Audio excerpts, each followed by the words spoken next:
Ladies and gentlemen, welcome to another edition of Under Review, the most debatable decisions in the Major Arena Soccer League. My name is Phil Levanko. That is the head of officiating for the MASL, Ryan Sigich. And Ryan, we've got a whole bunch of plays. We've got a whole bunch of crazy ones this week. So let's just get to the action. Our first play of the show comes from Baltimore, the game between the Heat and the Baltimore Blast. And William Vanzella is called for a handball that leads to a shootout. That's not the interesting stuff. William is always out of the box. He's always handling the ball. 3 shows in a row for this one.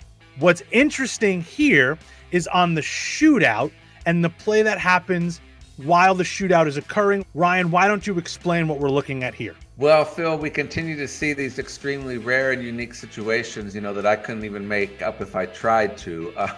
As I've never seen this scenario, to be quite honest with you. As you stated, the handball by William is clear. And we all should know by now that a deliberate handball outside the penalty area that breaks up an attacking play by the goalkeeper is an automatic blue card, 2-minute power play, and a shootout.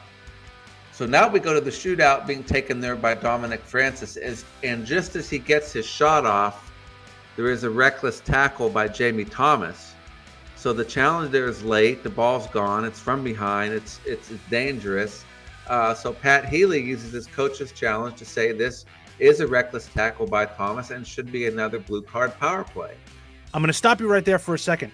Coming in on the shootout is totally legal, correct? Well, yes, Phil. Once the whistle blows on the shootout, it's a live play just like the regular game goes. So all the players move from the half line and the ball's live. But the complicated part of this, Phil, is the Rule 14.8.h, which says that a foul committed by a defender during the process of a shootout shall be penalized by an additional 2-minute power play penalty and a penalty kick. Well, that usually means that the foul that takes place, it takes away the shootout opportunity. But in this case, the goal was scored on the shootout by Francis, so this is actually treated like a delayed time penalty when a goal is scored. And then Thomas was actually charged with the blue card penalty toward accumulation and his penalty points. So it's a very complex situation, very rare. I think it's a good job here by Grady and Corey to sort this out, and a good use of the flag by Healy. Next up, we're going to rewind it all the way back, the match between the Monterrey Flash and the Empire Strikers down in Monterrey. And this, in my opinion, is good use of video review. We see a challenge by Monterrey on a potential handball from Israel Cisse. And Ryan, I think the refs got this call right. Well, it's a shot on goal. It's saved by Toth, and the shot comes back, and then the deflection comes back to Iobi, the great Ecuadorian national team player. But, Phil, this one's tough for me because Cisse's hands when the shot's taken are on his body, and that's very important when we determine handling on a shot on goal. It's where is the player's arms or hand before the shot is taken. Then there is movement by Cisse after the ball is shot as he brings his right leg out to block the shot and his arm comes off his body. There does appear to be some contact, but I think it's more ball to hand. This is not a penalty for me, Phil. I think that jazz hand comes out and makes contact. So for me, this might be a penalty. Next up, the Lone Star State match between the Tropics and the Dallas Sidekicks. Ryan, this to me looks like a very similar outdoor play. Foul on the sidekicks, Victor Alique, and it looks like just a quick start and a goal. Yeah, Phil, this is a great example of a legal free kick that leads to a goal being scored, and some teams do this extremely well in our league. So as a referee, we always have to be on guard to determine if that free kick was legally taken. And, the ball must be within a 3-foot radius of the spot of the foul, which in this case it was. So, and a foul does not need a referee's whistle to be taken normally.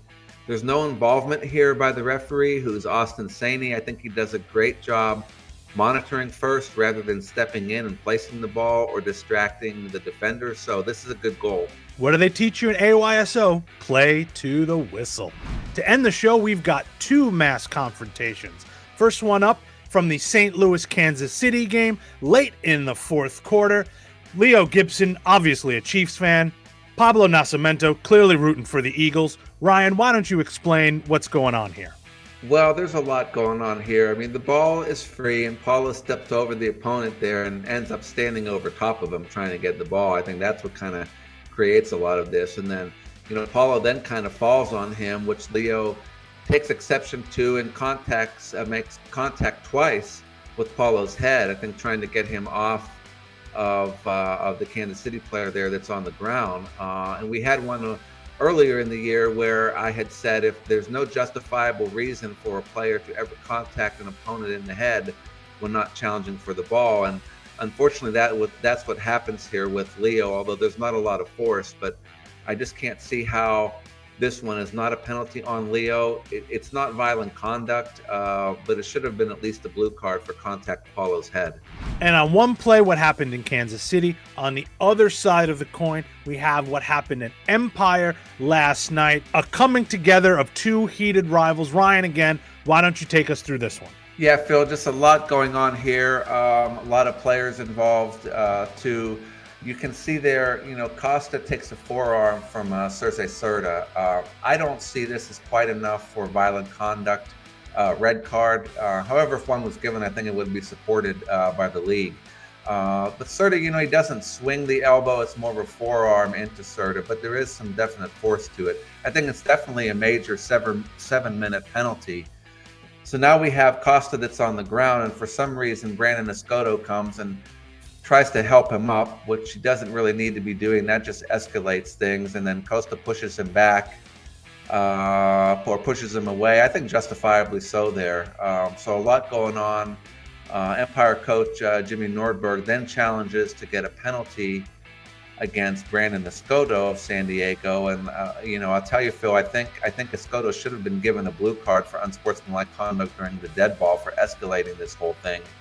And I just don't see anything that Costa does to warrant a penalty on this. So wait, Ryan, you wouldn't give a blue card to Costa for hands to the face on Escoto there? Well, Phil, I think we have to look at these situations in totality and look at everything that's going on with it. And I don't believe that we have a pretty forceful forearm to the face or chin area versus a little push off when you have a player standing over you.